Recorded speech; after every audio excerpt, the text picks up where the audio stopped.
This is the Aftermarket Radio Network. Well, hi, everyone, and welcome to another episode of the Auto Repair Marketing Podcast. I'm your host. My co-host today is Kim, and we are going to be talking about the art of slowing down. Thank you to our friends at RepairPal for providing this episode. As shop owners, we were part of RepairPal Certified Network. You can learn more at repairpal.com/shops. And are you ready to convert clients to members? AppFueled specializes in creating custom apps tailored specifically for professional auto repair businesses. Visit appfueled.com to get started today. Keep your shop top of mind on the mobile device they love. Well, hey, So Kim. after I just told Brian that we need to keep this short, I have two random quick things to start us off with. Okay. Number one, I just saw that we can live stream on Facebook. Mm-hmm. I saw it pop up too. I need to check on that. That's I new. think that is a new, and that could be a game changer. I wonder how many people would like to watch these if we live stream them, even though that's not why I'm talking about that. I'm talking about that because of our Tuesday teachings in our Facebook group. They'd get to see the podcast a month or more early if And they did unedited. That. But, oh gosh, they get to see all the domestics. Random number two. I don't know if anybody else can hear this, but I can hear your hydroponics, aquaponics, whatever, your waterfall in the background over there. Oh gosh. Yeah. Okay, look, it's y'all. It's soothing. It sounds good. I just need to say, okay, because when people hear hydroponics, they think of people growing things that they shouldn't be growing. All right. I have lettuce and collard greens and strawberries and cabbage growing. And when I say lettuce, you should be. It's not the devil's lettuce that I'm growing. All right, y'all. Oh my gosh. Let's go. Come on. All right. Look, we're talking about the art of slowing down. I'm the one that did the random two things. So you're talking about the art of slowing down. You were just talking about something. I've never heard it called devil's lettuce before, by the way. Well, never heard that before. That's because you're too innocent. Oh my God. So carry on. So we're talking today about the art of slowing down. And I want to specify something before we get, I want to specify a couple of things. All right. If you are new in business, this episode is not for you. You don't get to slow down yet. When you are in the early stages of your business and you are growing this thing, you're just not there. You're not there. You got some years of time to put in before you get to slow down. And I say that, and I know a couple of one-man shows that actually do a decent job here and there of slowing down every now and then, but that is not typical. All right. The other thing that I want to talk about is slowing down does not mean being lazy. It does not mean being complacent. It does not mean that you don't have a responsibility as a business owner to get in here and get into your business and grow that thing. All right. If you will go back to the episode that I did just recently about not playing small, that still applies. Okay. So, but we're going to be talking about slowing down a little bit today. And I just want you to understand where I'm coming from this. And I can see Kim dying to get something in over here. So what you got, Kim? I do appreciate that you recognize that I did not interrupt you. That is growth. All I want to say is I think this episode is for you. Maybe it's not time to slow down, but it's good to listen, to learn, to prepare for when you can slow down. Well, it should be goals. So don't turn it off. And I say that it should be goals. You have to decide whether it should be or not, because I won't tell you what you should do in your business, even though it might come off that way sometimes. I want you to understand. And look, I have an episode that I'm about to do. I think it's going to be episode number 135, I think, that is going to be about how podcast hosts do not have it all together. And podcast hosts do not have it all figured out. We're just willing to share some of the things that we've learned. All right. But we still screw this stuff up every day. I get imposter syndrome sometimes just talking about the things that we talk about, because I know that I still make mistakes in the exact places where I'm giving you advice. But that's just life. We're not perfect, but we still are willing to share on these topics. All right. You're going to see, He messes with me for being long-winded, but he is getting there the more he podcasts. Well, So talk about the slowing anyway, down part, sir. I won't tell you what you should do, but I'm going to give you permission today. All right. If this is something that you want to do, is to slow down. And that comes down to, why are you doing this whole entrepreneurship thing in the first place? And if you're listening to this podcast, you're probably an auto repair shop owner. So you picked one of the hardest businesses that you could possibly get in to be an entrepreneur. So why did you do it? Did you do it because you wanted to be your own boss? Did you do it because you're unemployable? I mean, did you do it because you want freedom? And I think that that's the most common reason, is that entrepreneurs they start their own businesses, is because they want freedom. They either want freedom of money or freedom of time, or both. And you have to look at that and determine, do I want to do what Brian is talking about right now? So, Kim, you just went through a back surgery and recovery from the back surgery. And you told me before you even went into the surgery, you said, I want to be able to take some time to focus on recovering after this surgery. So you just had a period of slowing down. Talk about that some. Yeah. So first of all, let me say this, and humble people can't say they're humble. So this is going to sound like I'm not humble. And I don't, if you know me, you know my heart. Our pace is outrageous. It is not normal. It is different. It is not for everyone. And so people are always saying to me, I don't know how y'all do everything that you do, blah, blah, blah. So at the end, so we are recording this November 25th. I had a major back surgery that was on October 9th. I've had back issues for a very long time. Brian told me, hey, he's been telling me for like 3 years, you got to get this fixed. Well, it was our son this summer who was like, Mom, what are you doing? Like, what are you doing? That's probably a whole nother, I could do a whole podcast on that whole thing. Well, his words really hit me. And so I was like, okay, fine, I'm going to do it. But then when you try to figure out, when can I give up 6 or so weeks of my life when we're running 800 miles an hour, going in every direction? And so the funny thing is, Brian will tell you, I went into the doctor with the date. I'm telling the doctor, here's the date that I want this surgery. And that's just laughable. But I believe that favor ain't fair. And I got that date. Well, this surgery, I didn't really believe that it was really that big of a deal, but it actually kind of was in hindsight. And it took me a while to finally accept it. But when he told me what recovery was going to be like, I really thought, he's being extra. Like, it's really not going to be like that. And it wasn't.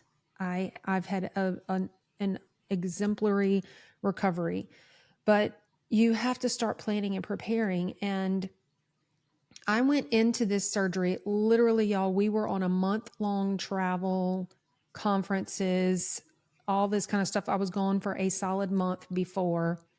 I came home and I had one day. I came home late on a Monday night. I had Tuesday, and then Wednesday was surgery. So you have to be able to look ahead, plan, and prepare. And we just recorded a podcast about stealing leadership that came out, I think, 2 episodes ago. And what I'm getting at is, we have a team that I can trust. We have a team that it did not stress me out to think, oh my gosh, who's going to handle this? Who's going to do this part of my job? Who's going to handle this? Who's going to do this? I literally had an out of office email reply that's essentially said, I'm out for surgery recovery and I don't know when I'm going to be back. I literally did not put a date on when I'm coming back. My plan was not to come back until January. I was kind of told that was a little extra, but I was really planning on doing it. Truth be told, I really wanted to get back to work, but I took a good solid almost 7 weeks of maybe working 1 to 2 hours a week for real. And I think that the big thing for me was accepting it, right? Really preparing all the way, from mentally, physically, spiritually, getting work prepared and ready, setting yourself up for success and setting yourself up for being able to slow down. I don't know if people think I'm nuts, probably so, but that month-long trip, before that month-long trip, we had just been going. And the first week of that trip, we went to the beach. We stopped on our way. We were in our RV. We stopped at our favorite beach. Actually, we weren't at our favorite beach. We were at a different beach. But anyway, we were at the beach, and it was the beginning of this month-long trip. And it took my mind and my body almost a whole week of doing nothing to realize, okay, this is a new pace. I'm slowing down here. And then I got ridiculously, insanely sick. This was right before ASTA. So you have to build in these times where you're intentionally letting things go and slowing down, but you can't do it if you don't have the team to back you up. And I believe that if I had not done that, then I would be sending a message to my team that I don't trust you, that you're not going to be able to do my job. You're not going to be able to pick up the slack when I'm gone. And I just think it does not send a good message, but it built confidence in some of my team. I had some of them reach out and say, thank you for letting this go. Thank you for letting me handle this. And so think about that. So you have to accept it. Once I got out of surgery, the first week, I was drugged up and not in any way, shape, or form normal. But after that first week, my body wanted the go. And I had to really intentionally remind myself that I am supposed to be recovering right now. I'm supposed to be resting. I'm not supposed to be up doing all the things. So you definitely have to be able to accept that that's what this season of life is like. So, and then lastly, like last week I worked maybe half time, but easing back in, if you can, like some people just have to go back immediately full time, but I am able to just ease back in. Just sitting in this chair for too long is not good. I have to get up and move around, but give yourself the grace to just ease back into what you're doing. But the biggest takeaway for me in this surgery recovery has really been that me truly stepping away built confidence in my team, respected them in the jobs that they have and their abilities to handle the things. Like I am replaceable. Like that's the big thing for me. But just take a breath and slow down, because that cortisol situation is a whole big ordeal. So I hope that made sense. I hope that resonated with somebody. But and hopefully you don't need a surgery to slow you down, because we're giving you Kim's example here. I did need a surgery, and we, but that's kind of the extreme of things. You don't have to wait until you have a surgery to slow down. She was able to plan hers. There's people out there that don't get to plan theirs. You especially if you're that shop owner that's still turning wrenches and you're putting the transmission in the car and tear your rotator cuff. That seems to be the repair that everybody's doing when they tear their rotator cuff, is putting a transmission in. And all of a sudden, your arm's not working the way that it needs to, and you have to go have emergency surgery. Well, you don't get to plan for that. But in my case, I have started taking off. Okay, and when I say taking off, it's not really taking off, but it's sort of taking off on Fridays. And I've worked the 60-hour weeks. We all claim to have worked the 80-hour weeks, and I've definitely worked some 80-hour weeks, but there's never been a point in my life where I would say that I was consistently working 80-hour weeks. But I've worked 60. I've probably bumped on 70, quite often. Anyway, my point is I've worked those long weeks, and there are times now where we still have to do that. You get into the conference season, and the automotive conference season is a bit brutal. The number of conferences that we have in this industry, and the travel and the preparation and all of that goes along with it. Conference season, which there's basically a spring and a fall, and then there's conferences that are outside of that too, but it can be brutal. So I don't get to do this all the time, but for the most part, if we're home, I take off on Fridays. And, I think about like this last Friday, I don't set an alarm. No, I'm still not sleeping late. That means that I get up at like 6:30, but I don't set an alarm. I get up, I have my quiet time, which that's just like me and God time. Then I'll go work out, and I'll take as long as I want working out. I mean, I was in the gym for 2 solid hours, but I wasn't killing myself on Friday either. It was kind of a more relaxed pace in the gym. Then I went and did what I like to call some front porch sitting. It's just a beautiful day. Had my dogs out running around, throwing the ball over and over for Dutton because he can't get enough of it. Then I recorded some podcasts. Took a little bit of time, not a lot, but a little bit of time to do some uninterrupted work. And then I finished the day early.